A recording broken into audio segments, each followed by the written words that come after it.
হয়েছে। বিবাহিত জীবনের পরে একটা মানুষের লাইফস্টাইল কতটা বদলাতে পারে সেটা আমরা মেয়েরা অবশ্যই সেটা কম বেশি জানি। তবে হ্যাঁ, সত্যিকারে এতটা রিয়ার মধ্যে পরিবর্তন আসবে আমরা সেটাকেও মানে ভাবতেই পারিনি, আমাদের কল্পনার বাইরে। যে শুধুমাত্র hot pant, mini skirt, short জামা প্যান্ট পরে অভ্যস্ত, সে আজকে সুতির ছাপা শাড়ি পরে প্লেনে যাচ্ছে। এমনকি এখানেই শেষ নয়, আরও অনেক অনেক জায়গায় গেছে।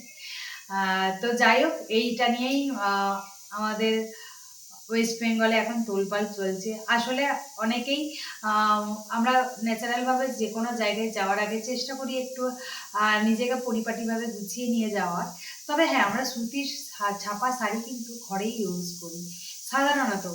তবে খুব কোথাও যাওয়া মানে সেটাকে কিন্তু আমরা একটু ভালো শাড়ি বা বেনারসি এগুলোর মধ্যে আসার চেষ্টা করি। তবে হ্যাঁ, রিয়া যে প্লেনের মধ্যেও যে সুতির ছাপা শাড়ি পরে উঠবে, এটা কিন্তু আমাদের একদম কল্পনার বাইরে।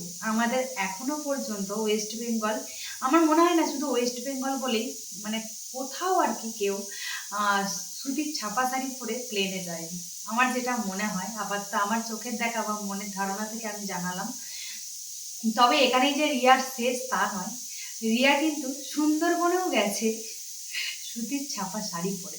হ্যাঁ, সুন্দরবনেও গেছে সুতির ছাপা শাড়ি পরে, এবং এবং জাহাজের মধ্যে ওখানে হচ্ছে যে তোমার করছে, মেকআপ করছে এবং রিলস ভিডিও বানিয়েছে, যেগুলো আমরা দেখতে পাচ্ছি। তো যাই হোক, রিয়া যে মানে এতটা পরিবর্তন হয়ে যাবে বিয়ের পরে, আমরা এটা কেউ কল্পনাই করতে পারিনি। বিবাহিত জীবনে শুরুতে আমাদের কম বেশি মেয়েদের জীবনের পরিবর্তন হয় জানি ঠিকই কথা, কিন্তু এতটা পরিবর্তন হতে পারে একটা মেয়ে, সেটা আমাদের চিন্তা ধারণার বাইরেই ছিল। যাই হোক, খুব ভালো লাগলো। তবে হ্যাঁ, ছাপা শাড়ি পরেছে বলেই যে তাকে খারাপ লাগছে এমনটা নয়। আমার মনে হয় তার শর্ট ড্রেসের থেকে ছাপা শাড়িটা অনেক মিষ্টি এবং বেশি সুন্দর লাগছে। তো যাই হোক, ওর বিবাহিত জীবন যেন আরও সুন্দর কাটুক, আরও ভালো হয়ে উঠুক, এতটুকুই। যদি আমার ভিডিওটি ভালো লাগে চ্যানেলটি সাবস্ক্রাইব করে পাশে থাকবেন।